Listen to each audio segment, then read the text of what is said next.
এখন কলেজত বিভিন্ন কিছুমান জনপ্ৰিয় চৰিত্ৰই গোটেই বছৰটো পঢ়ি পেলাই ফেইল কৰিলে। ফেইল কৰাৰ পাছত প্ৰিন্সিপালৰ লগত কাজিয়া কৰিব যায় প্ৰিন্সিপালৰ কেবিনত। প্ৰিন্সিপাল হ'ল হিমন্ত বিশ্ব শৰ্মা। প্ৰথমতে ফেইল কৰিলে মুন্না ভাই, MBBSৰ মুন্না ভাই, লগত আছে सर्किट।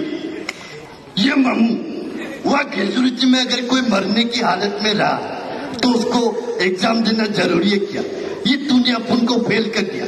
ये सर्किट तू ही समझाना इस मामू को। ये भाई टेंशन लेगा नहीं, देगा खाली पीली मच्छा नहीं लाई। ইয়াৰ পাছত ফেইল কৰিলে BTADৰ দল হাগ্ৰামা মহিলাই। চাম্বা তই মোক ফেইল কৰাই দিলি না, একদম বেয়া কাম কৰিছা দেই, কিন্তু এইটো মোক পাছ কৰাই দি, বহুত বেয়া কাম কৰিছা। তই পৰীক্ষাত নম্বৰেই পোৱা নাই, কি ধৰণে পাছ কৰাই দিম?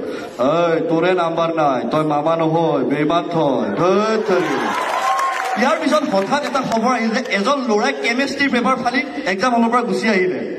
গতিকে গোটেই কলেজৰ উৎপাত। সেই ল'ৰাজন প্ৰিন্সিপালৰ কেবিনত, তই যে কেমেষ্ট্ৰিৰ পেপাৰখন ফালিলি কিহৰ কাৰণে, তই কি কৰিবি?